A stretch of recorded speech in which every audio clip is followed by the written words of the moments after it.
麦你先没有表现，按一个 button。Test, test, mic test.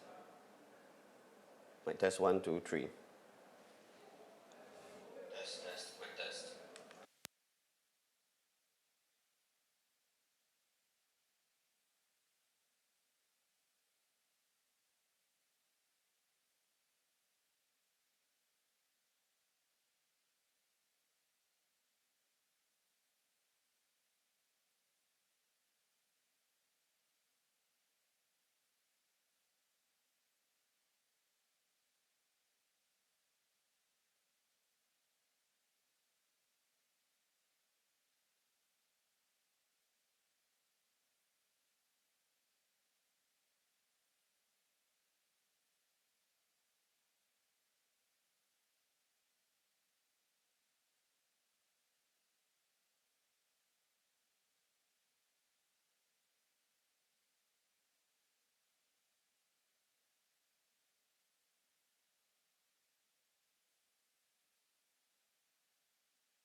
Username.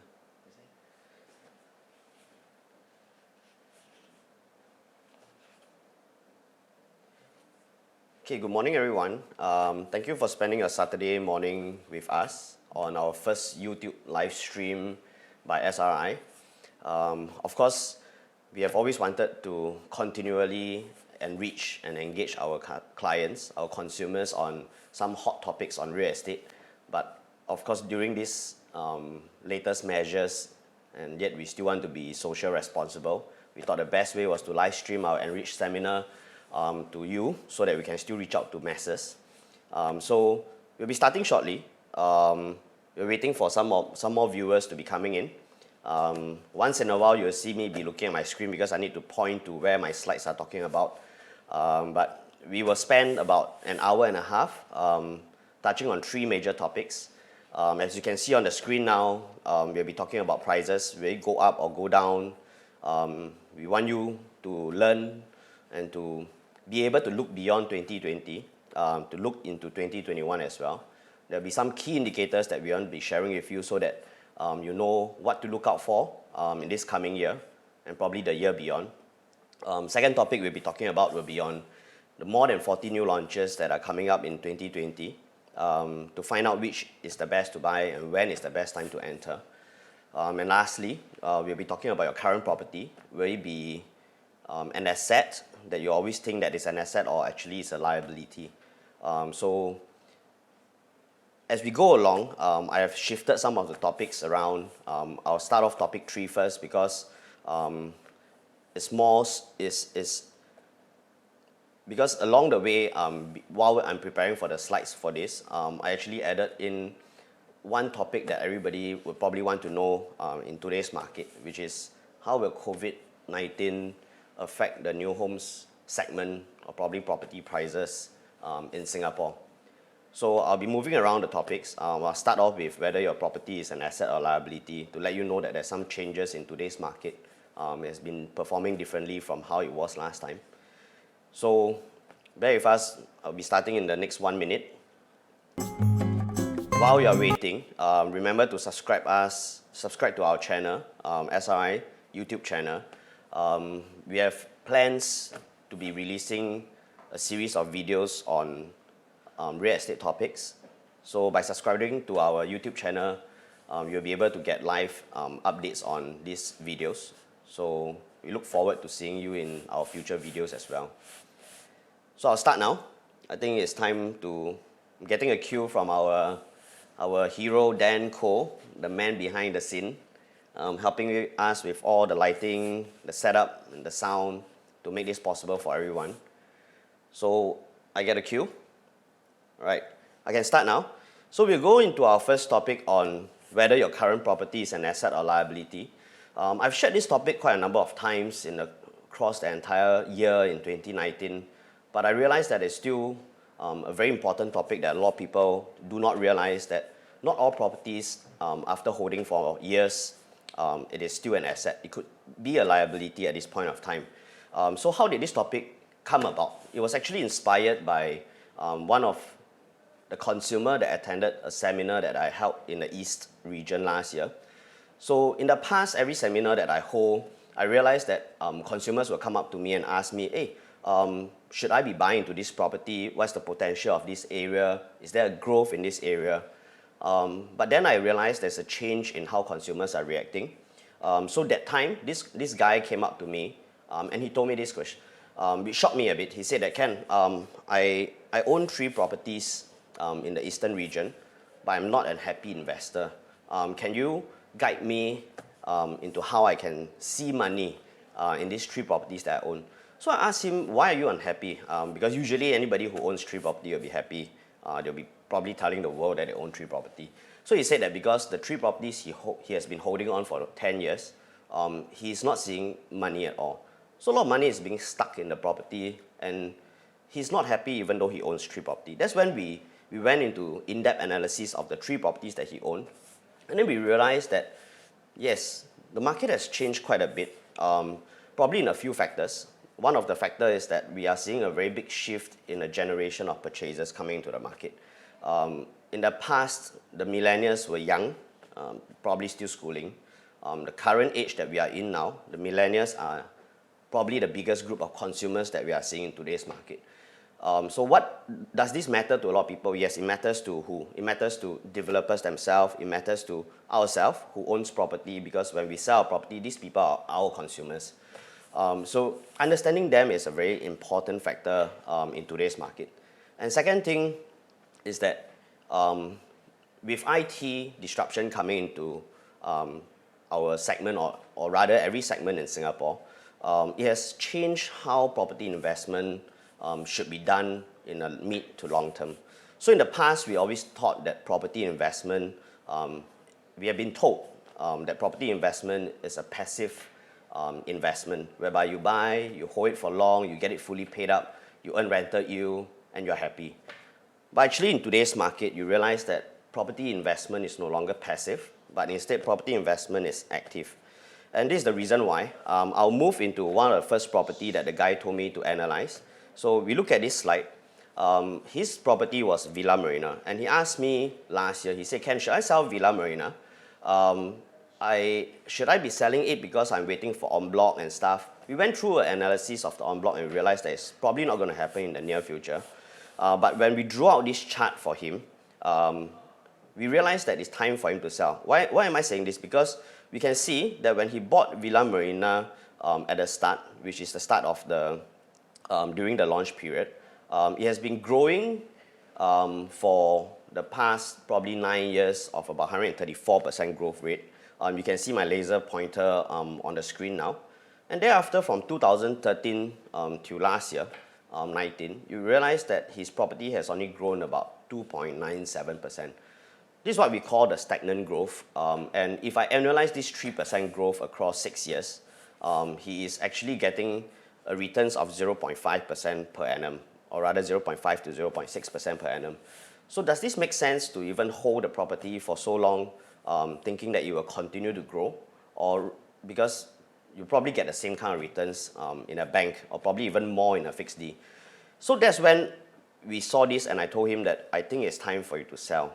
And because of this, it inspired us to dig deeper into a lot more properties and see whether there's a common trend in old properties that we are holding on to, and why is there a very big influx of purchasers selling current properties and buying into new ones. So let's look at the next few. We'll be talking about the eastern region first. This is a 99 years. You can see Costa del Sol. So I handpicked a few. I can do 100 of them. You're probably going to see the same trend. So Costa del Sol is another popular project in the District 15. We see a similar trend for the past, in the first 10 years, you see a healthy growth of about 54%. And then from 2014 to 2019 onwards, you see a financial loss, in fact, for this property of 0.25%. Of course, the disclaimer here is that we don't take all figures, all charts as a whole.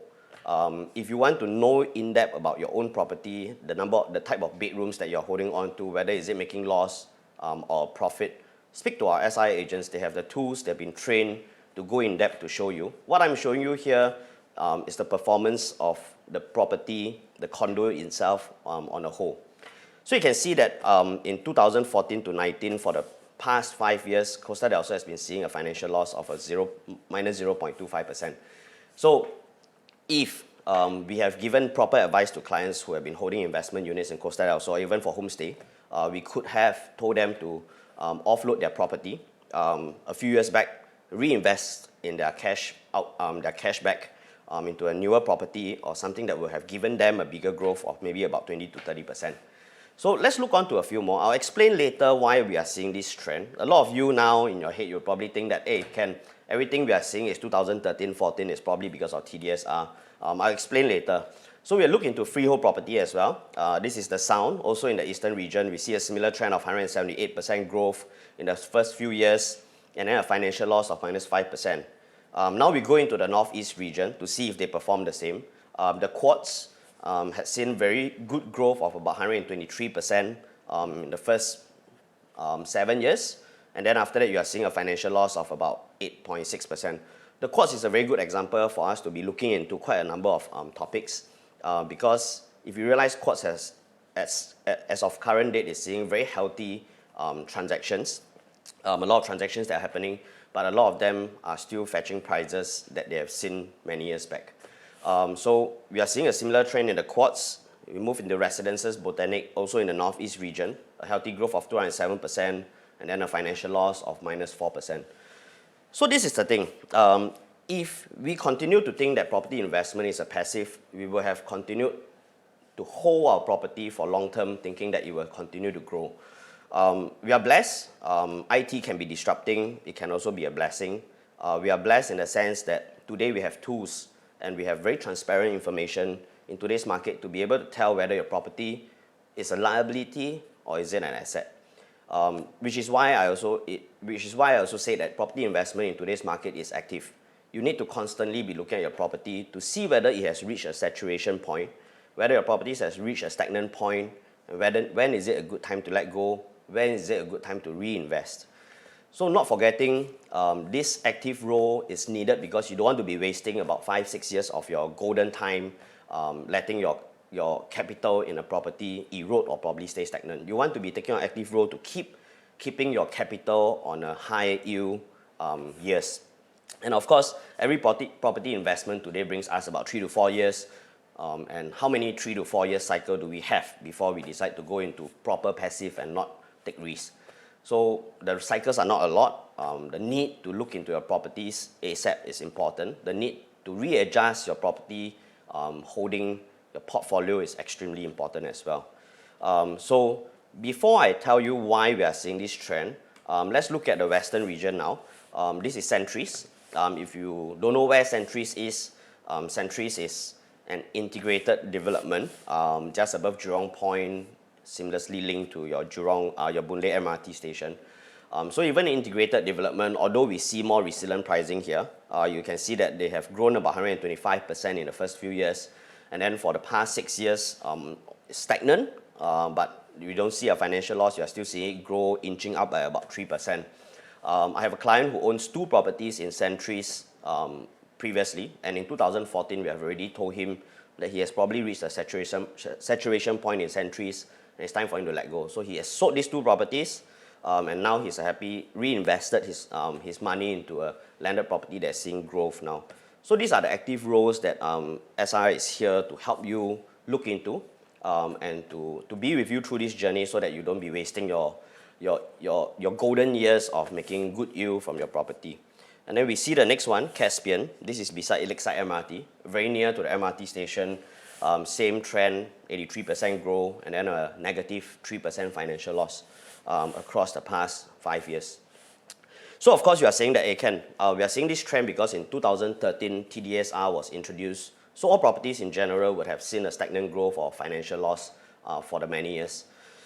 I will beg to differ. That could be one of the reasons to spark off a lot of things. But I believe one of the key reasons that we are seeing in this stagnant growth and financial loss is actually because of the transparency of information that the government has created, or probably even IT portals have created.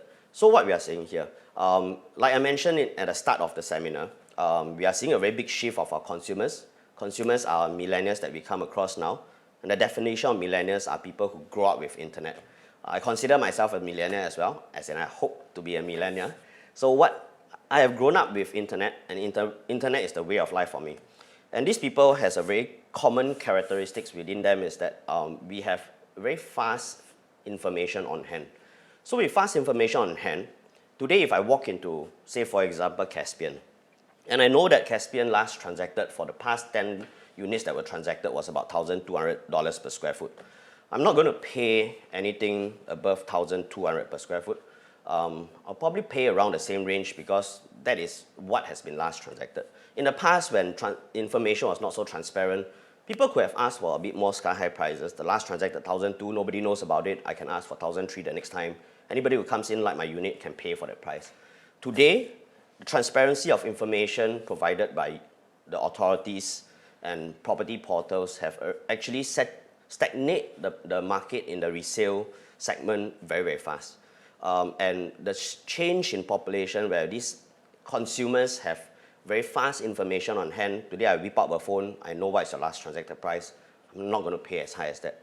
So is it a nation thing that we are moving into? Yes, we are, because even in your HDB, there's no longer the time where you can do a valuation before sales and then you mark up your COV, and then we see ridiculous COVs last time where you have 100,000, 200,000 above valuation. Today it's not possible anymore. HDB has changed the system.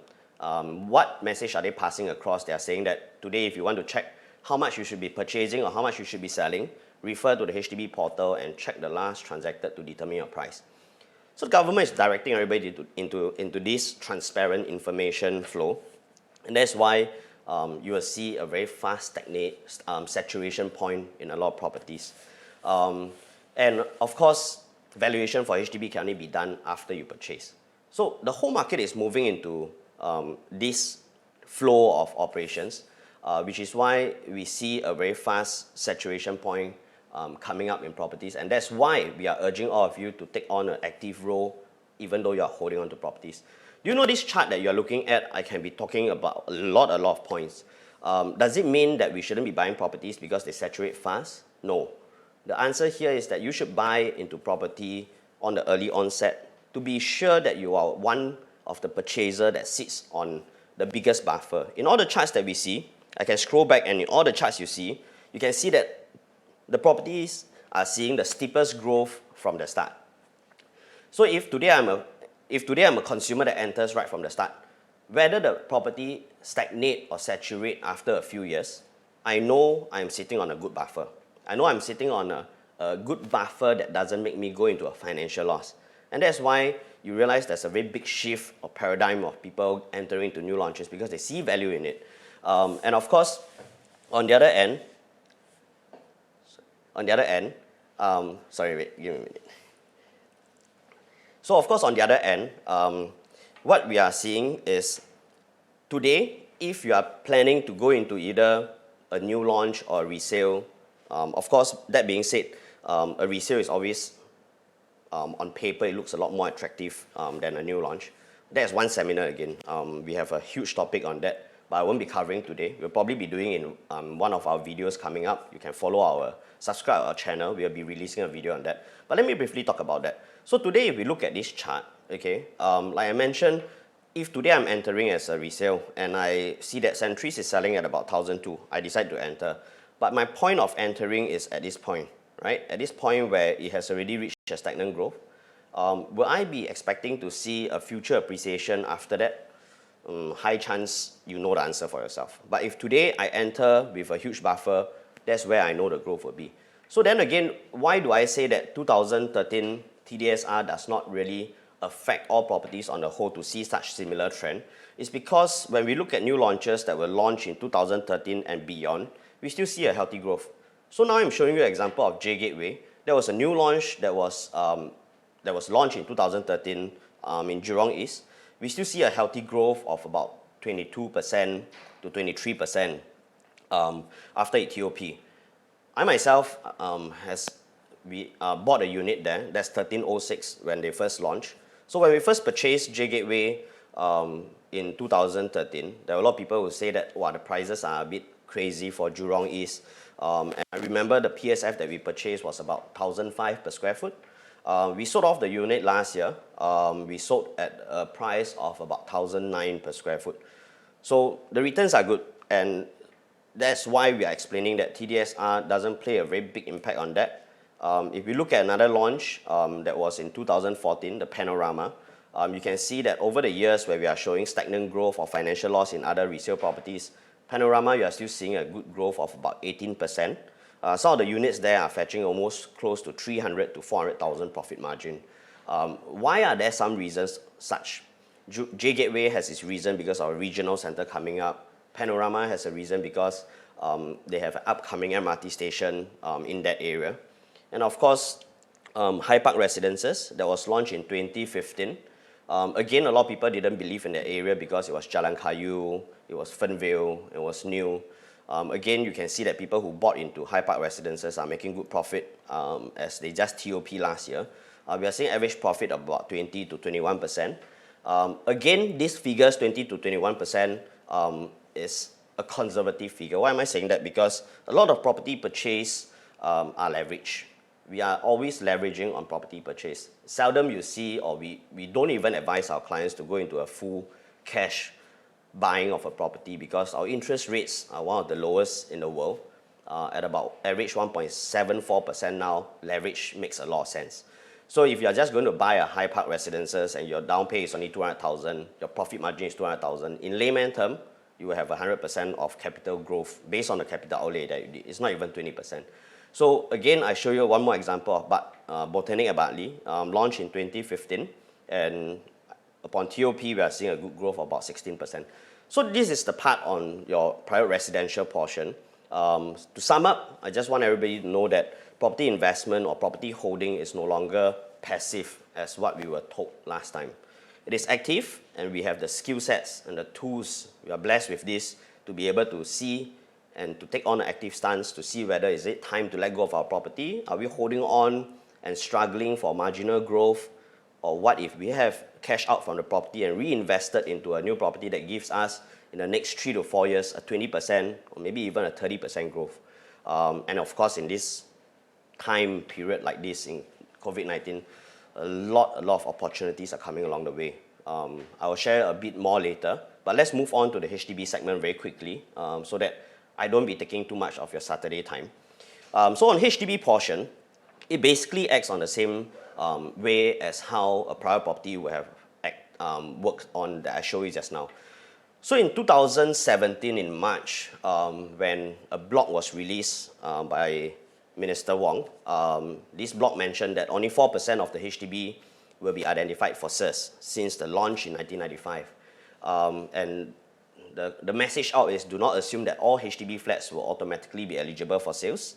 Leases of HDB will run out eventually, and then the value will be back to zero. What was the knee-jerk reaction we saw when this blog or this news was released? The knee-jerk reaction we saw was that there were more flats that were sold in 2018, but in fact, they were selling at a 7-year low. Can you see this portion over here? More flats were sold, means higher demand, but they are fetching lower prices. It acts differently from an economic standpoint. When there's higher demand, usually you have higher prices. So when you have higher demand, but yet lower prices, it only acts as a frantic sale. So there's a knee-jerk reaction we saw because people who are holding on to HDB thinking that it's an asset all these years will suddenly realize that, hey, I shouldn't be holding on to it because it may be left with zero. It's not even an asset to be passed down to the next generation. They start selling and reinvesting their entire money altogether again. We're seeing a very similar trend. What happens when your HDB age? I won't be touching too much on this. Basically, as a statistics, in Singapore, we have about 1 million HDB flats in the whole Singapore, and out of which there are about 35% of our flats are already 30 years and above. And that's a huge number, which means out of 1 million, there are about 350,000 of flats that are above 30 years and above. And these are the flats that you will start to see that value may start to fall a bit. We have some stats to show you later. And why is it more urgent to sell when your flat grows older? Number one, because of restrictions on loan and CPF as the age comes about. I won't be touching in details for this one. You can speak to our SI agents for details. And of course, secondly, when your lease is running low, your incoming purchaser buying your HDB flat will be expecting to pay a higher monthly installment, which will probably equate to how much they would pay for a condo. So if you don't have a very good angle or a unique point on HDB, people rather go for condo. So this is the chart that was released by Straits Times. You can see how they have plotted the entire HDB value from high value all the way to zero as your HDB lease runs out. And of course, there were new rulings that came up on updated HDB and CPF loan rules. I also want to touch a bit on this. People thought that this would help the older flats to move, but in fact, I doubt it will. So what you are seeing here, more importantly, is to look at the summary of this portion. You can see that couples that are average age of about 55 years old have a full power to buy any HDB of any age and be allowed to use a full CPF and full loan in that sense. But if you are a younger couple, for example, if your average age is 25 years old, if you're looking at a HDB lease of 40 years and below, you are only allowed to use 30% 36% of your loan and up to 40% of CPF, which means if you are aiming to buy an older HDB in a better location like Ang Mo Kio or Hougang that have 40 years lease left, you're expected to pay a huge amount of cash. So with these new rules and HDB rules that came out last year, it's probably going to stagnate older flats more.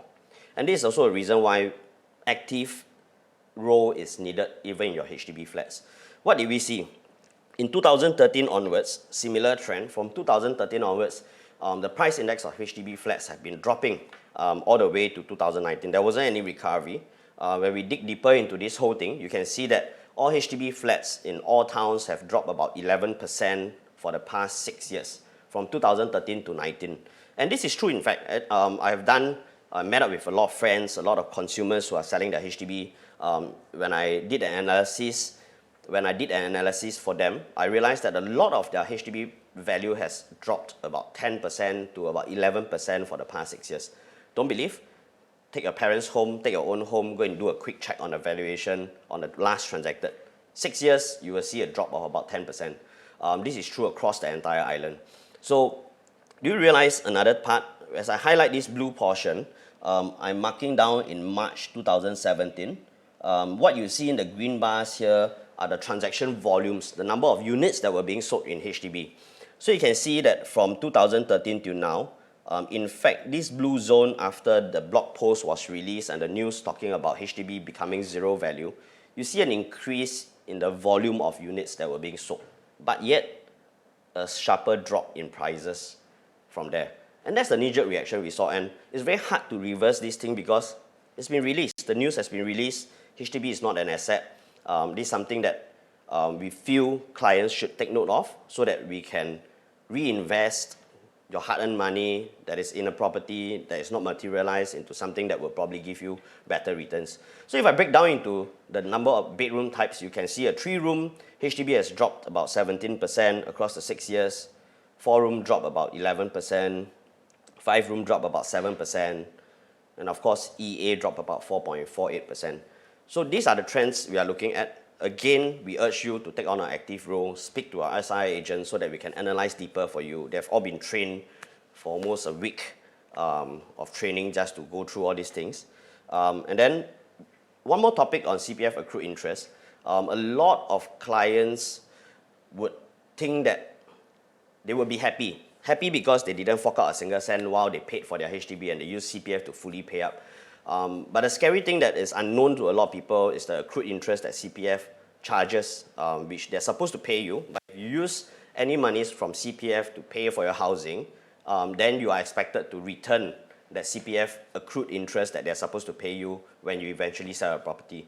So the rule of CPF is simple. Any money that is used for property, when you sell it off, all monies, including interest, should go back into your CPF account. So this has led to quite a number of negative sales. If you have been holding on to a fully paid up CPF property for many years because it runs on a 2.5% compounded interest. So what does it mean? In a very simple illustration over here, you can see if somebody has fully paid up his HDB with 200,000 of CPF, his first year interest will be 2.5%, that's about 5,000. Second year, this 5,000 will be added onto principal, and then the 2.5% will be charged on principal plus last year's interest, which means you will have a compounded interest which increases year by year. So if my principal is 200,000 and about 10 years later, I would have accumulated about 56,000 of interest that needs to be paid back to CPF. So if 10 years later I sell this property at 250,000 and my CPF plus accrued interest that I need to refund back to CPF is 256,000, that is where you have a shortfall of 6,000, and that's where your negative sale will be. So of course our agents know how to deal with this. I urge everyone who has a similar situation to look into your CPF and check how much interest you have used, how much accrued interest, how much CPF you have used, and how much accrued interest that have been accumulated inside there, and then make a decision from there. So does it mean that in all property purchase we shouldn't be buying properties using CPF? No. The reason why HDB plus CPF usage is a bad thing is because as I show you in the charts, for the past 6 years, HDB value has been dropping about 11% island-wide. If you're adding on a 2.5% compounded interest, your value is going to erode very, very fast. But today, if you're buying into a property that gives you an appreciation of about 20 to 40% in the next 5 to 6 years, then your 2.5% compounded interest wouldn't be a huge impact on a growing property. So that's something you want to be paying attention to. Okay, so that is the first part that I've covered in the past 30 minutes. We still have about 60 slides to go. So the past 30 minutes, what we have covered is telling you to look into a more active role, whether the asset that you're holding on to or the assets that you're holding on to, are they an asset to you or are they actually a liability? Like I mentioned, we don't have a lot of life cycles of 3 years to play around. Wealth creation, wealth generation is extremely important in this period. You don't want to be sitting on a stagnant growth or financial loss. You want to be taking on an active role, make a sound decision whether you want to cash out from this property and reinvest into something, or you're going to just sit there and let it go on forever. So this is something that you want to be talking to us so that we can go in depth and analyze. Everyone is different. There's no cookie cutter, no formula, perfect formula for every single one. Really, everyone is different. So let us come to you, or you come to us, let us do something for you. So now let's move on to one of the key topics that a lot of people are interested in, COVID-19 and the impact on new home sales. Sip of water first. Right, so of course COVID-19 has been on the brunt of a lot of news. Actually, all the latest news are on this pandemic that we have been seeing. But I want to share with you a few things that we learned from history. I wouldn't say that COVID-19 wouldn't impact the market, but a lot of people out there are thinking that COVID-19 will impact the market. In fact, I would like to share that COVID-19 probably would have already impacted the market. And a lot of people who think that it will impact the market will probably start to miss out a lot of opportunities that are already present at the moment. So let me share a bit more. The first part we learn from, we want to be learning from history on SARS. I took this out from Straits Times on the timeline of how did SARS happen in 2003. So you can see in March 12th, WHO actually issued a global alert on the pneumonia of SARS, and of course in March 2003 was the first our patient was admitted in Tan Tock Seng Hospital. And in May, on the 30th of May, WHO actually declared Singapore as SARS-free. So the entire period that we were affected mainly by SARS was from March to May. That's about a quarter. And then, of course, in July, SARS was eradicated in Singapore totally. So there's about a good 2 quarters, half a year of impact in the market. And now, of course, we want to look at H1N1. Right after SARS, there was H1N1. And again, we look at the timeline. Timeline was in June 2009, where WHO declared a pandemic on H1N1. And then, of course, is H1N1 clear? It is not. It's just a way of life now. It's just another influenza in the world. Okay, and of course, on 10 August, which is about a year and 2 months, about a year and 2 months later, the post-pandemic phase begins. What does it mean? Meaning to say it became a way of life, everybody moved on, and then the impact were all recovered. So let's look at the property price index in Singapore. And we want to be looking into a few milestones or a few key indicators that have caused property prices to move up and down. Of course, again, I would like to do a disclaimer. I don't really like to look at data as a whole. I like to dig deeper into data to see how we can adjust our purchase here and there. When you look at data as a whole, there are a lot of key things and opportunities you may be missing out. For example, a property price index is a good indicator on the general, but it's definitely not a good indicator because there may be some areas that will be growing, majority of areas may be dropping. So there are a lot of things that we should be looking at, which we can be sharing in our next few videos. So first one in SARS, when we see during the March to May period, you can see I highlighted in green here. During our property price index, there was a very small dip during this period, but it was already on a trough, right? It's already on a plateau, flat line. we have H1N1, which acted a bit differently from SARS. In fact, we are seeing property price index increasing when H1N1 happened. Then what we are seeing is the post period. We see a similar trend during the post period whereby I wouldn't be like all analysts telling you that after a pandemic there will be a sharp increase. It may not be a sharp increase, it may be a U increase, it may be a U-shaped recovery, it may also be a V-shaped recovery. I really don't want to go into a topic on how accurate this can be, but we definitely know there will be a recovery coming, okay? So what we are seeing also is other key milestones that happen along the way. As I show you here, you can see that Asian financial crisis was one that caused one of the biggest, sharpest drop in our property price index during the 1996-97 period. And of course, SARS happened right after the burst of our dot-com bubble, the Silicon Valley crisis that we saw. That was in year 2000, where it was already falling. So SARS, when it came about, the impact on the market wasn't as huge. The market is already on the downside. It probably dragged the recovery a bit, and then after that you see a post-SARS of recovery. And of course in 2008, end of 2008, 2009 period, that's where Lehman Brothers happened. So you see a very sharp drop again, and then a recovery from there.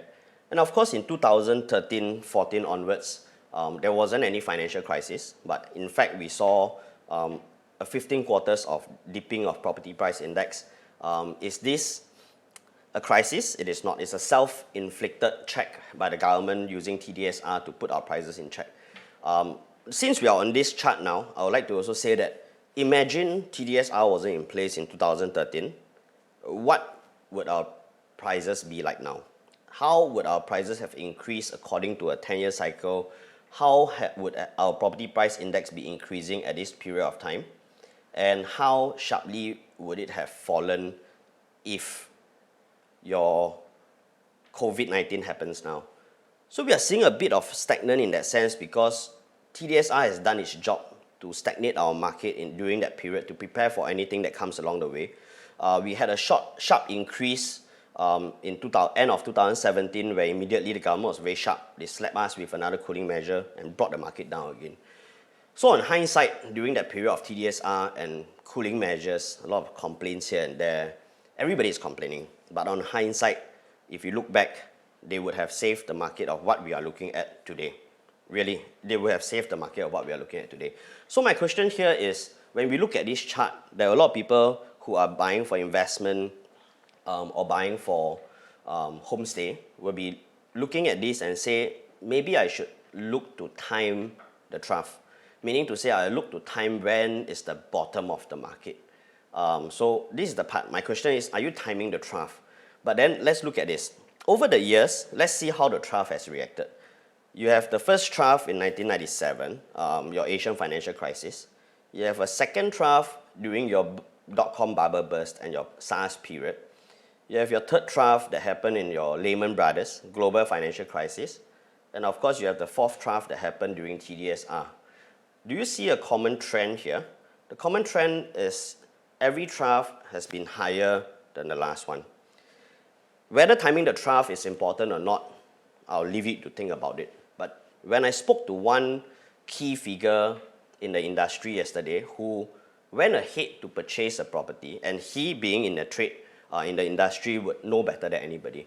So yesterday when he was making a purchase for a property, I was speaking to him and I asked him, hey, so a lot of people in the market are speculating and afraid that this COVID-19 would cause some changes. Why are you still going ahead with this purchase? So he said, I've seen a lot of properties along the years and I don't easily go into a property purchase. The reason why I'm going in now is because my purchase is not a short-term purchase. My purchase, in fact, everybody's purchase is a mid to long-term purchase. So, and we know that based on whatever crisis we have seen before, whatever pandemics or whatever things that have caused the property price index to fall, the trough is always higher than the last trough. So meaning to say, today we don't need to learn or to see when to time the trough, because as long as you enter and you are taking a stance of about mid to long term, your prices will recover. Okay, I'll share with you more. So the next question here, this chart we are seeing in breaking down to see a few things. So you can see whether is your purchase now, if you're a pending purchaser, you have been thinking of it for so many years already, you are planning to buy or not to buy, the question here is, are you on a speculative purchase or are you on a mid-term or long-term investment? Because if you are, let's look at the timeline of this downtime across history. Asian financial crisis, we saw a drop of about 10 quarters. 10 quarters work out to be about 2.5 years, 2.5 years of drop before the market recovered. Dot-com bubble, add on with SARS, saw a dip of property price index of about 15 quarters. That is about slightly less than 4 years. Okay, and you want to be taking note that during this three years plus period, it wasn't downhill all the way. There was a floor to how low it will go, and it stayed flat for a few quarters before it eventually started climbing up. Which is why I say the timing of the trough is not important. The timing of your investment or the period that you're going to hold on to a property is more important. When you spot opportunity that comes along the way, and there are opportunities already present to you, just that a lot of people are turning a blind eye to it, I'll share with you a bit later. Okay, and then let's look at the next one. You have a Lehman Brothers during a global financial crisis. You have a down period of about 4 quarters. We are fast, we recovered after about a year, and it was a very sharp increase thereafter. And of course, TDSR is another 15 quarters of dip. So the difference here is TDSR is a self-inflicted. The purpose was to make the market drop, right? On a very slow basis. So 15 quarters, this TDSR portion, we can leave it aside because when we know, when there's Asian financial crisis, when there's a dot-com, together with SARS or even a global financial crisis, our government will not be sitting ducks. When there's a crisis, monetary policies, heating up measures will then be thrown in to heat up the market, which is why you see the recovery has always been fast. They don't exceed more than 4 years. They take usually about a year to about 2 years plus, maybe up to about 3 years, you will see it heating up again. And why do you see a flat line over here instead of a continuous dipping down? It's because heating up measures, monetary policies, loosening of monetary policies will all be thrown in to heat up the market. But why do we see a longest drop in this property price index during TDSR of 15 quarters? It's because these were policies that were made the market to cool, right? Can you see the difference? So that is the part where I want you to be looking at. If your property investment is not speculative, it is mid-term or long-term, you know all trough is always higher than the previous one. It will not dip deeper. And even if there's a period of maybe a good 15 quarters in history, the longest we have seen a dip is 15 quarters, and now every property investment minimum period of holding is about 3 years, probably even 4 to 5 years. You know you will get past whatever trough is going to happen, and you know the prices will recover from there. So what I'm telling you here is that you don't time the trough, don't wait for anything to trough to happen because it may not happen. What you want to be looking at is to be getting yourself ready and also be spotting the opportunities that I'll present to you in the next few slides. A lot of opportunities, I won't be able to cover everything, but let me share with you a few. Of course, we look at the new sale transaction volume. During this is the SARS period, you can see that there was a dip in a quarter. That's about 3 months of a drop in volume, but immediately there was an immediate bounce up of volume back to normal after the SARS period was over. Similarly, in your resale and sub-sale transaction volume, you see a very small dip in the volume of transactions and then an immediate increase in the volume back to normal. In the landed, we are seeing a similar trend. So these are the few trends that we have learned from history, and we're not here to give you false confidence. We are here to give you the facts. And it was inspired also by this key person I was talking to, and then his answer was simple. If he finds the property of a good value, he knows it will increase. His investment is not speculative, it's mid to long term. It doesn't matter when he's going in because he will ride through any trough that's going to happen. So that's something you want to be bearing in mind. Something that you don't want to be making you having blind spots everywhere and be losing out opportunities, right? And the key question I want to be asking you is not when is the trough, or is it a right time to buy, or is it a wrong time to buy. The key question here is, are you ready? We have been spending, during this COVID-19 period, we've been spending a lot of our time training our agents, our SI agents, elites to go out with their skill sets and their ability to dig deep and analyze to get all their consumers ready. And this is the period of time I feel you should be starting to speak to them and get them ready and not be sitting away. By the time you spot anything that you like, you may not be ready, your opportunity will be gone. So we have already seen a few. Of course, one of the key topics that everybody has been talking about was the M that sold 70% over the launch weekend. Because although there are some developers tuning in, I want to say this. Consumers, if you are afraid of the COVID-19, do you know there are people who are more afraid than you? Who are they? The developers are more afraid than you. And developers have already, for some, everybody adopt a different strategy. Some of them adopt a low starting price strategy because of the fear of the market. Some of them adopt a low price later because of fear of the market. For the M, you can see that they have sold 70% over a launch weekend because they started off low. They started off their prices from about 2,001 per square foot. And that's where consumers spotted opportunity. And this was happening during the period of where COVID was quite hot, February 23. And you can see that the take-up rate was huge because they spotted opportunity and they were ready. So that's why my question is, are you ready, right? And of course, the next one that is coming up, which is the Copper at Newton, which is launching during this period. The only launch that's taking place during this period, where they released a news recently that they will be launching from 2,001 square foot. Copper is beside Newton MRT. That's about 3 to 4 minutes walk away. But for a District 9, 2,001 per square foot, it is priced even lower than some of the city fringe projects around. So again, if this is not opportunity, then I don't know what is opportunity. So like I say, opportunities during this period will not all. It's not an ideal situation where you see everything happening at the same time. I'll tell you that the opportunities are coming up at different timings, in different forms, and then back to the question again, are you ready to grab this opportunity? So copper is something that drawing a lot of attention to because of a very low starting price, very, very low sweet spot pricing that you will find you probably wouldn't find in District 9 anymore. So a one bedroom starting from 1.0x million, which we used to see about one bedroom selling from 1.2 to 1.3 in this area. So this will be another huge draw. Amidst all this COVID-19, this is another opportunity that you can be looking at. And of course, the next part I want to be sharing is I want everybody to be focusing on the correct areas.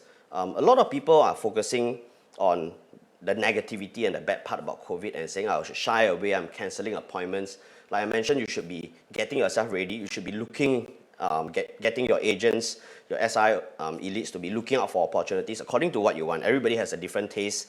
Everybody has a different requirement. We are on the lookout. We will advise you correctly. So I want everybody to be placing your focus on the correct areas, even for our associates. Place your focus on the correct areas and be looking at some key indicators outside whatever negativity that is happening. Because if you don't look at other areas and you keep looking at negativity, there's a lot of blind spots you may be watching and you may miss out a lot of things. So let's look at this part. To me, after studying the new home scene for so many years, about maybe 10 years now, this year, one of the key indicators to be looking at will be supply.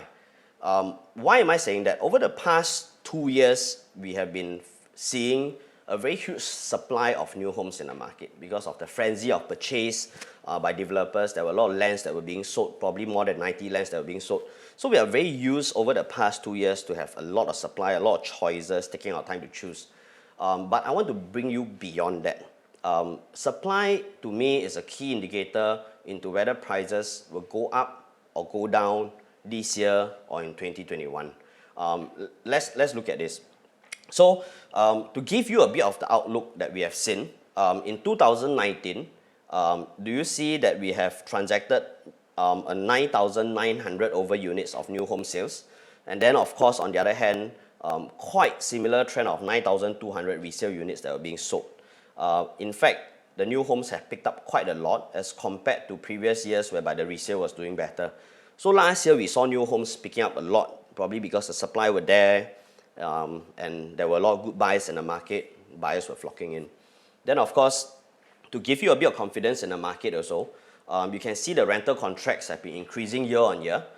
From about 2014, we are seeing about 64,000 rental contracts. Today in 2019, we are seeing about 88,000 rental contracts. Every year we are increasing, which explains why our vacancy rate in Singapore is one of the lowest in the world. Based on URA's record last year, our vacancy rate is only at about 6.4% if I'm not wrong. And that's a single digit. It simply means that every 100 units in Singapore, there are only about 6 units that will be left vacant. That's a very strong rentability, and we can see from this rental record across URA, which is strong. So investment units have no worry of renting out. And now we want to look at the supply. So like I mentioned, over the past 2 years, we are used to seeing very huge supply in the market. We see about 90 launches, maybe 50 launches in a year, and then people get very contented. They take a back seat, they take their time to look at things. Now, of course, this year, we are again seeing another 40 new launches coming up. So our research team has mapped out all the launches that are coming up in Singapore. Like I mentioned, supply is key to your purchase this year, and supply is a key to when you should purchase this year. So why am I saying this? If you look at the new launches that are coming up in 2020, there are a few districts that you realize are actually left white, meaning to say there will be no launches or no new supply added on into this district for this year, right? And of course, later we want to look into 2021, and then that's where you will see how supply will hold for the next 1 to 2 years, because it will then determine how the prices will be. I also want to bring your attention to District 19. You can see in 19, although we have 2 dots over here, but one of them being Ola EC that has launched last week. If I remove this EC, you basically can see that District 19 has no upcoming new launches, whereas in the past 1 year plus, you have been seeing a lot of mega launches in there. Okay, so these are the few launches around. Pay attention to districts that are not having launches. Pay attention to districts that are having only 1 or 2 launches. So what about future supply that is coming in? Through the en bloc, like I mentioned, we have seen a craze of 2017 and 18 where you have a lot of huge en bloc supply that was obtained. But in 2019, you can see that the en bloc has drastically dropped to almost 0. So what happened? During the craze of 17-18, which resulted in the number of launches that we saw over the past 2 years, the government stepped in July 2018 with cooling measures. The measures was mainly targeted at developers to slow down their land purchase. What you saw was an increase of their remittable taxes from 15 to 25%, and you see an increase of their non-remittable taxes from a usual 4% to now another additional 5%, so that's 9%. So that was a very key indicator to the developers in the market to slow down their purchase. And was it effective? It was effective, because in 2019, immediately the whole year, we wrap up with almost 0 en bloc. I think we saw almost 60 en blocs that failed across the whole of last year. If you look at here, these are the few en blocs that we took from Edge Prop. The few en blocs that happened, it's probably going to yield only about 800 over units for this year. And there were a few en blocs over here that were not even purchased for redevelopment and sales after that. So basically, these 2 slides will sum up that the en bloc tap supply has been closed, virtually closed. They have been closed. So it's been turned off by the government. We are not going to see any future supply from the en bloc segment in the next few years. Then let's look at the government land sales, because our supply will either come from en bloc or it will come from government land sales. So let's look at government land sales. Over in government land sales, under the confirmed and reserved list, of course, we need to update this because there was some bidding that was already done. But this is good enough to tell us the number of units. So you can see over here that we estimate a total of 5,970 units that will be added into 2021. So any lands that were being bidded here, estimated will most likely launch next year, right? The 40 launches that I showed you earlier in that slide were the supply that's coming in this year.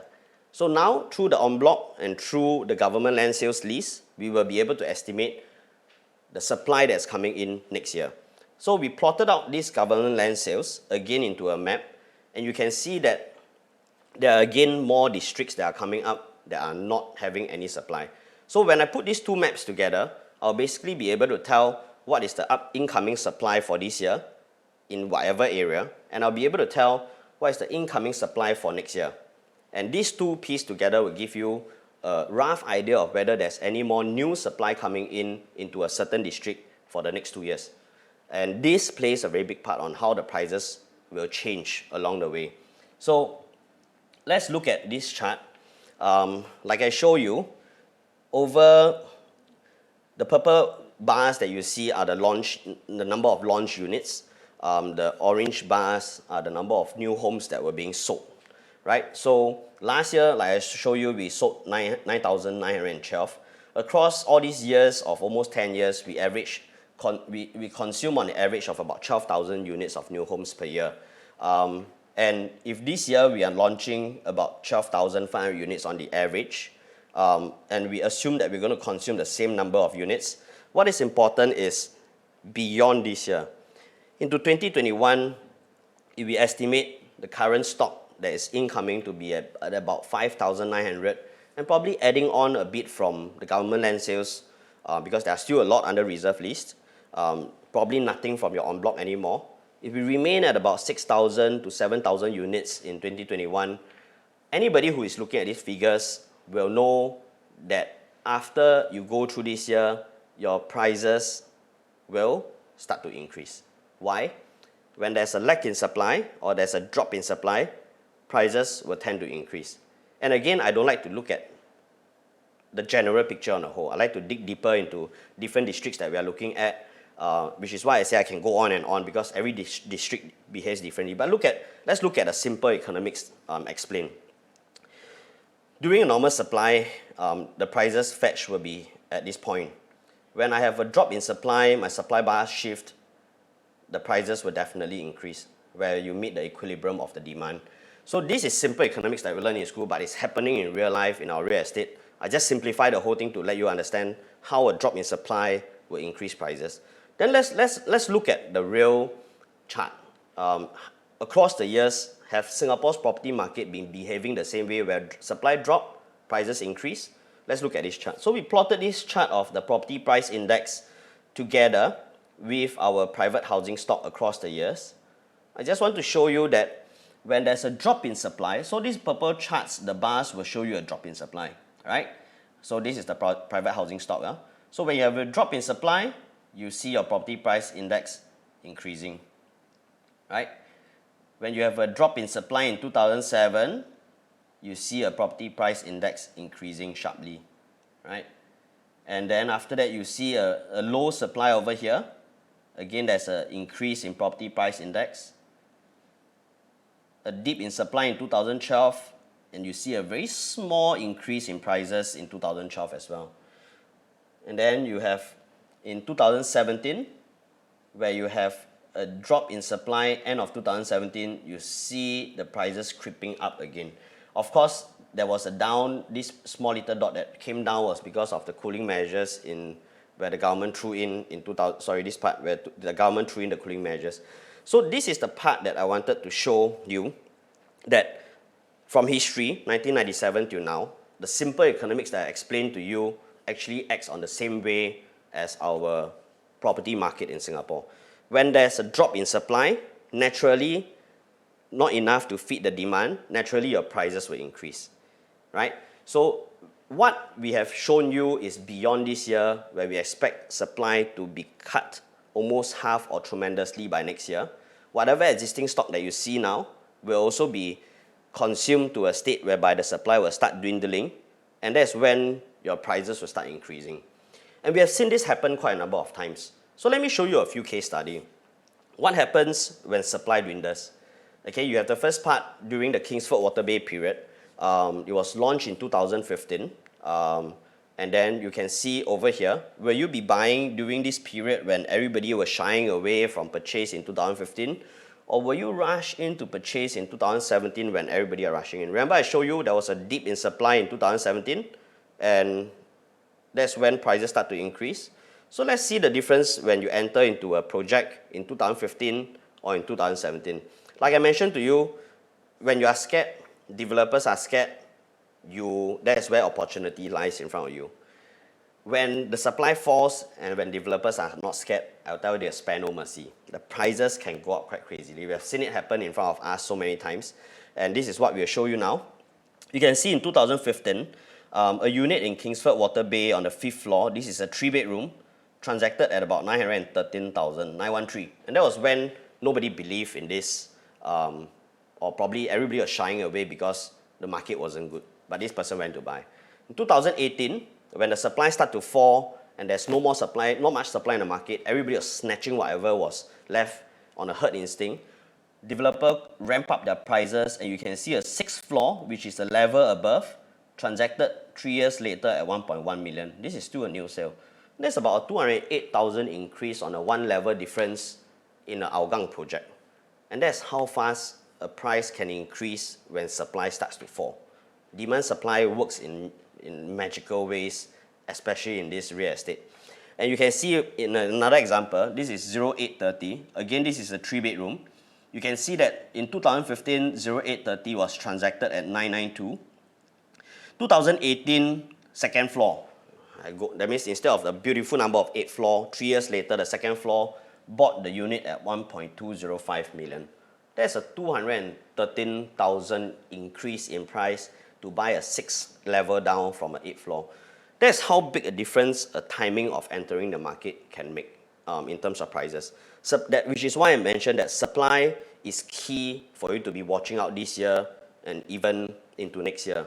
As you watch supply dwindles, as you watch people continuing to buy, and we know there's no new replenishment of supply coming in into certain areas in Singapore, you know your prices were bound to increase. As of now, where you have 40 launches coming in, where your supply is too high, it simply means that competition is too deep. When competition is high among developers, they cannot price too high. And this is your time to enter. So if you miss that, and when the supply starts to dwindle, and when everybody is buying, you start to be a bit more kanchong and run in, that's where you pay a lot higher prices. And we really don't want you to be caught in that. Is everything okay? Okay, so I give you another case study. On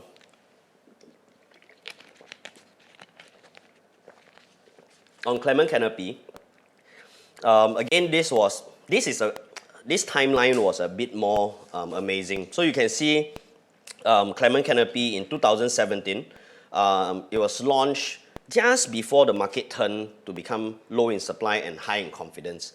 So when they first launched, a 3-bedroom in Clement Canopy on the 18th floor was transacted at 1.47. The tallest in Clement Canopy, this is a project in Clementi. The highest you can see on the 40th floor is at 1.57. This is on August 2017. Look at the turn of events. In May 2018, okay, we were just at the window of a drop in supply, increase in demand, and that's how drastic the price can be. Because just now I showed you in August, now we are showing you in May. We are looking at a difference of about 9 months. You can see that a 17th floor is now transacted at 1.58. What was 18th floor transacted at? 18th floor was transacted at 1.47. So, why? Cannot hear it, yeah. Sorry, give us 1 minute. Can?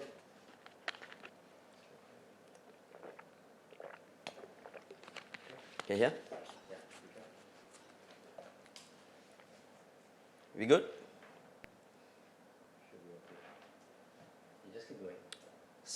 Done on purpose to give me a break. Been talking non-stop for the past 1 hour and 12 minutes already. Are we good? Yeah. Okay. So what I'm showing you here is on the 18th floor, bought at 1.47. 9 months later, a 17th floor bought at 110,000 more expensive. And in fact, if you see the 17th floor buying at 1.58, it was already higher than the top floor penthouse of 1.57. And that's how big a difference 9 months can make. And of course, people will say that, if the price increased so much, I'll not go in and buy. Trust us, after so many cycles that we have seen, when a herd instinct runs, you will run along the same way. People in the industry, even like us, even though we know the statistics at the back of our mind, sometimes when emotions pull you along, you will transact. And again, let's see. So did 1711 buy too high a price in May 2018? No, because at about 4 months later, 1211 bought at 1.59.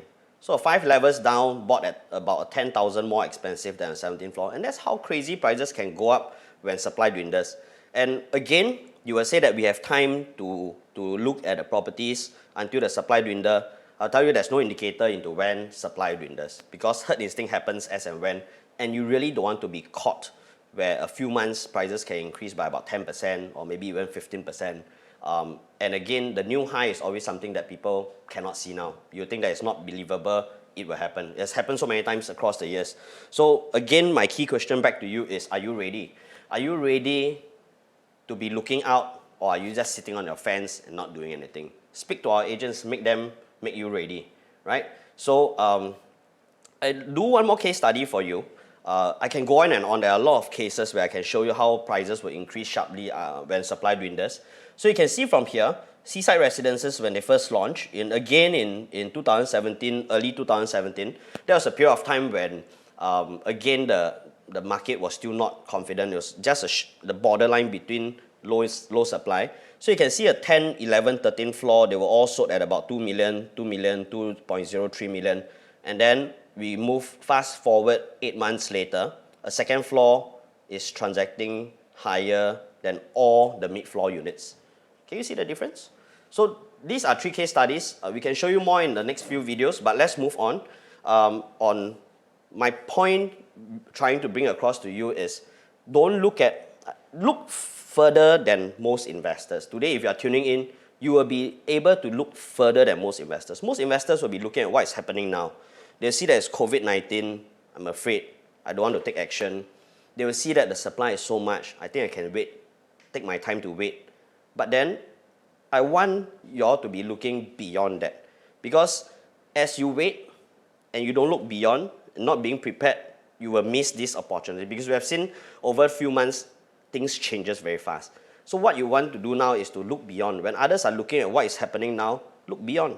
Ask yourself, is your investment speculative, mid-term or long-term? Ask yourself, how long is your holding period? Look back into history and see how long has a trough been running for. Maximum about 3 years plus. Every trough is higher than the previous ones.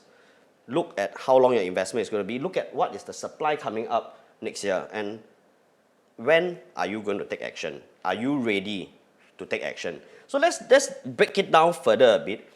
Instead of just looking at the market on the whole, I just want to see what are some of the districts we can be looking at, okay? So let's look at some of the highlights. There are more than this, right? But I have just briefly shown the highlighted zones of your district 17, 19, 20, where in the upcoming launches of the 40 launches this year and the future supply of 2021, I don't see any new lands coming in. I really don't see any new supply coming in. And these are key districts you want to be looking at. If you are already looking to buy into something in District 19 or 20, you should be looking at it closely, because there's no new supply coming in. As the supply dwindles month by month, you expect prices to inch up bit by bit. And you want to be the one being inching up on your purchase and not the one paying for the increase in price. If I show you that in the next 2 years, there's still a huge supply coming to District 19 and 20, or even 17, fair. Take your time, don't need to choose now, because prices will stay flat, because there's competition. But when there's no supply for the next 2 years, whatever is left, even though it seems a lot to you now, will dwindle and seem very little later. And that's the part where we want you all to be paying attention. So if I break down District 19 stock, of course in District 20, the only stock you have left now is Jadescape, which also explains why, if you're asking yourself this question, why Jadescape has been a top-selling project for the past, say, 3 months now, or maybe even 4 months, because that's the only stock left in 20, and beyond, this year, next year, Jadescape is the only launch left there. It will continue to sell, regardless of what I say, because of the stock. But I want to bring your attention to District 19 now. Into 19, we have listed down some of the major projects that are in this area. 19 has been one of the key topic over the past maybe 1-2 years, because there were a lot of mega launches of 1,000 units coming into this area. And if you realize, 19 traditionally should not be the lowest priced in the whole market. The lowest price in the whole market should be your extreme east or extreme west. But if today you go around looking at all the new launches, you realize that Northeast District 19 they are holding one of the lowest price new launches in town. Why? It's simple for a fact that because the supply in this area during the past 2 years have been the highest because of the mega launches coming in.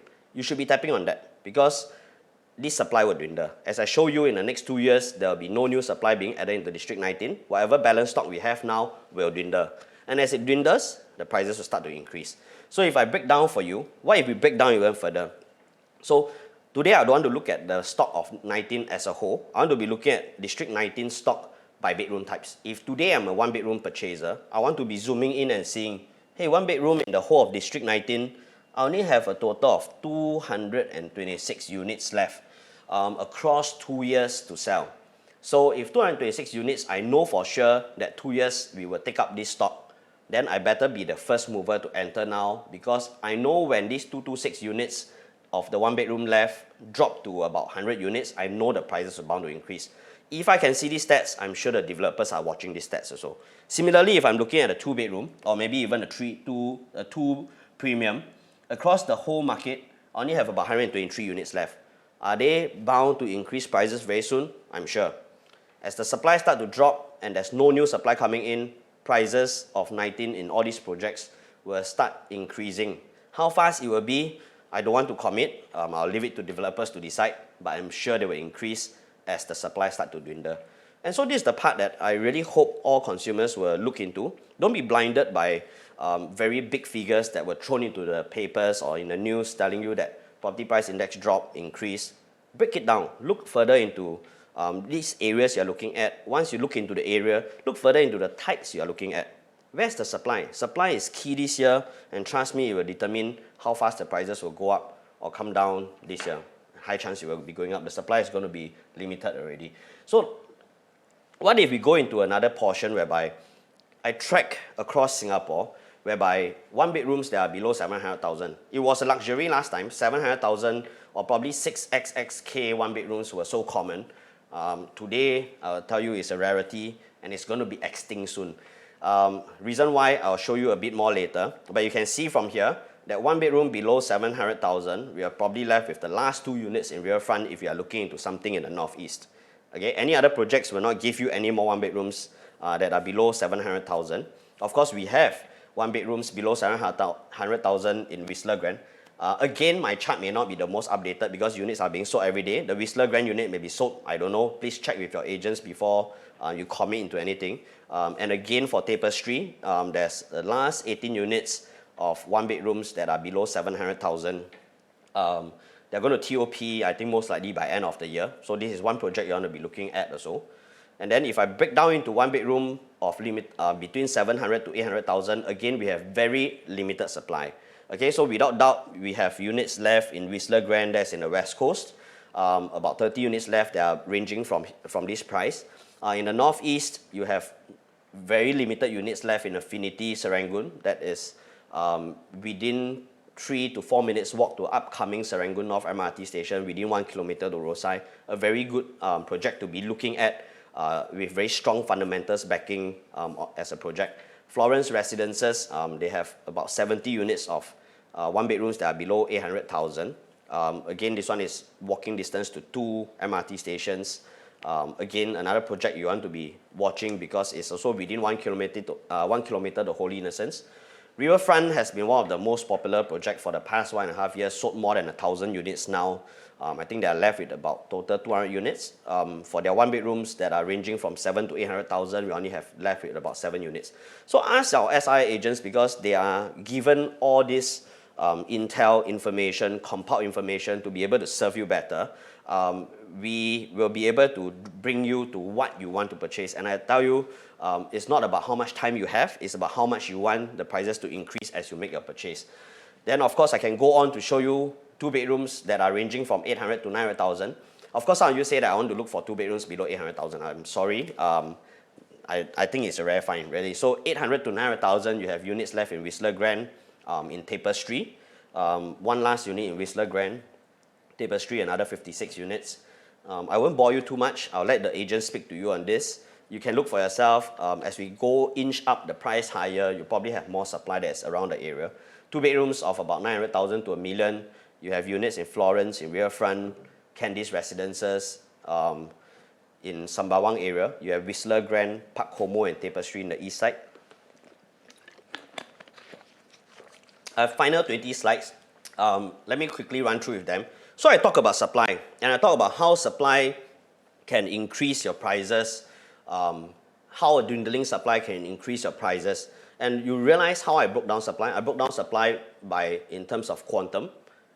Below 700,000, how many one-bedrooms there are left. And that's something you want to be looking at. I broke down supply by the unit types in the district. In the district, whether there's any new supply coming in, the unit type you're looking at, how much supply is left.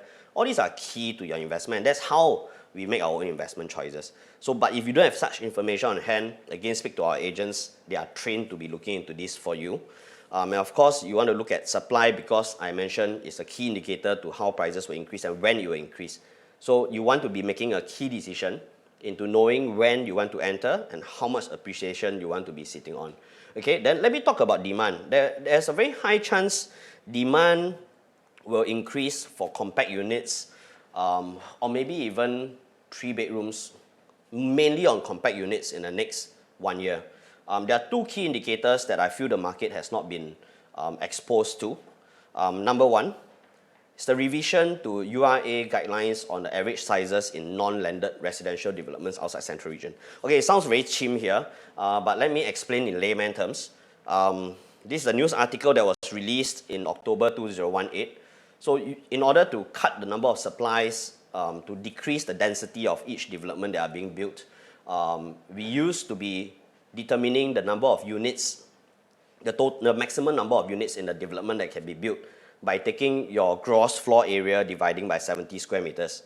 So after that, government changed this ruling and they now require a minimum size of 85 square meters ruling. So what does this mean? Number 1, it simply means that the number of units that will be built will decrease. Number 2, your unit sizes will be larger. Okay, so let's look at the impact of this. In 2012, when URA first introduced this, like I mentioned, the maximum number of dwelling units is the entire GFA divided by 70 square meters, you get a maximum number of units. And of course, they have 4 areas that were more stringent requirements. In 2012, there was Telok Kurau, Kovan, Joo Chiat, and Eunos. And of course, in Central Region, it escapes this ruling. Basically, you can build the sizes of whatever sizes you want, which is why in the M, you saw a 400 square feet of 1 bedroom inside there because they are not ruled by this average square meter ruling. So what is the new revised guideline? The revised guideline is URA now, instead of 70 square meters, would require developers to determine a maximum number of units by dividing by 85, right? So how do you take the formula? Basically, it's your land area plus plot ratio. You get your entire GFA divided by 85. That's the number of units you have. I will not bore you and confuse you too much, but there are 9 areas now. The new 9 areas that will be having to fulfill a minimum size of 100 square meter on the average. Which are the 9 areas? So you have your Marine Parade, your Joo Chiat, Telok Kurau, Balestier, Stevens, Pasir Panjang, Kovan, Shelford, Loyang. So why are these 9 areas? If you look at them carefully, there are areas whereby they used to be, majority of them used to be blended enclave. And when developers went in to en bloc blended and rebuilt into apartments, that's where the congestion and the density increases too much for infrastructure to hold. So these 9 areas are special. They are ruled by 100 square meter rulings. It simply means that I would simply say that in these 9 areas, as long as you fall into that zone, it is almost impossible to find new 1 bedrooms in future. It's impossible because for you to achieve an average 100 square meter ruling, which is 1,000 over square feet, it is almost impossible to build your compact 400-500 square feet or even 500-600 square feet units because most likely the average units will be a large 2 or majority of the average will be 3 and 4 bedrooms and above. So when I talk about this, I want to bring your attention to also Pasir Panjang, an example to be looking at. Pasir Panjang, there's a launch there which is ENRICH Hill Residences, which they are still having 1 bedrooms, 2 bedrooms, just right outside your Greater Southern Waterfront. If you are looking to invest into something right outside the Greater Southern Waterfront in the Pasir Panjang area because of the central location, and you want to be witnessing the transformation of how the port will move and the Greater Southern Waterfront will appear, and you want to just purchase a 1-2 bedroom for investment, this is probably your last chance. Any new plots that are coming up being ruled by a 100 square meter ruling, you'll probably not find any 1 or 2 bedrooms or compact units in this area. So Kenrich is going to be, Kenrich Hill Residences compact units, they are going to be your extinct compact units, probably your last chance to purchase on the new homes. You probably want to speak to our agents to bring you there to have a look fast. Okay, and let me show you the impact on the new guideline. Maybe this will be clearer for you. So I didn't realize the impact myself until recently. I've been doing some consultation work with some developers, and we were planning their unit mix. So what we saw here, this was the past, based on an average 70 square meters. When we were planning the unit mix, can you see that we were planning the usual of the 474 square feet, all the way to make sure we achieve 480 units, and these sizes, if you average out, we managed to achieve a 70 square meters. So this is a very layman way of calculation to give a quick estimation of whether the prices are reasonable for a new launch. So you can see based on 474, estimated prices 7xx, reasonable at about 1,006 per square foot. This development seems normal. I think it will go. But then because of the 85 square meter ruling, you realize that there's no way, I had a headache trying to plan this in, there's no way you will be able to achieve a 474 square feet anymore. What the smallest I could have achieved was 517. If I wanted to achieve the same 474, I would need even larger units. In order to cater to a 517, I now have to add in a 5-bedroom that was not present previously of 1680 units, 1680 square feet, 8 units. So in order to cater to small units, I need very big units at the back. And on a business standpoint for developers, does it make sense to build very big units and know that they will not sell as fast and get stuck on the whole development and take the risk of incurring ABSD on the land? Or would they want to build average sizes that will allow sales to run faster? So when I want to squeeze in a 1-bedroom, can you see now my from prices? I no longer can achieve a 7xx as previously because of the size, increasing to minimum a 1+ study, and my prices will now start from 853K. So this is the average that you will see in future, where sizes will start to increase. Prices will also increase because the quantum will be larger. And the number of compact units have fallen from 63% in the previous planning to 53% now. Sizes have increased generally on the whole. 2-bedroom compact, which we have been seeing at about 600 square feet, is now running at about, it has to go about 670 square feet. Again, 2-bedroom deluxe, which is your 2-bedroom, 2-bath. Initially, the most common size we see is about 700 square feet. Today, we are going to see about 721 square feet. 3-bedrooms similarly, and can you see all the prices have also inched up as the sizes go up. And that is something that I feel a lot of consumers need to know, that all the existing launches that you have are almost becoming a rarity because the compact sizes may not be possible outside the central region in future. You will see bigger sizes, and then you will definitely see bigger quantum coming along the way. This is real.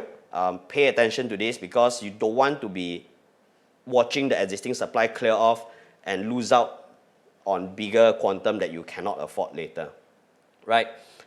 Again, so the example I showed you was based on 85 square meter ruling. Now let me ask you what will happen if then I take a 100 square meter guideline.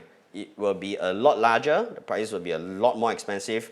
I won't be showing you an example. You can go on a seminar on this again. So my advice is grab the remaining compact units now.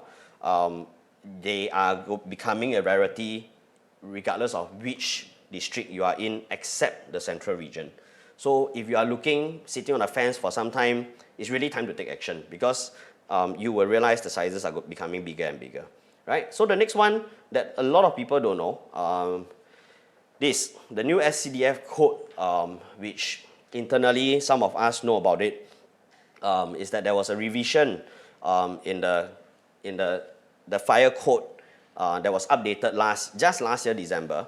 Do you realize that all these years, for the recent years, you have bomb shelters that are no longer present in the unit itself because developers were able to build common stairwell as bomb shelters.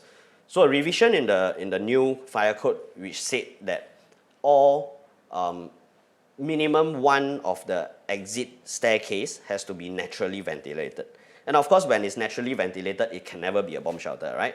So when this comes about, it simply means that if you are, the future developments that you are seeing, anything that's going to launch this year, you'll probably see bomb shelters back into units, whereby it has to be added into a space that you are paying for it, because the stairwell can no longer be a bomb shelter. But of course, if you have a bigger building or a bigger core, you have two stairwell, one can be a bomb shelter, the other one has to be naturally ventilated, then it simply means that half of the units within that block will have bomb shelters.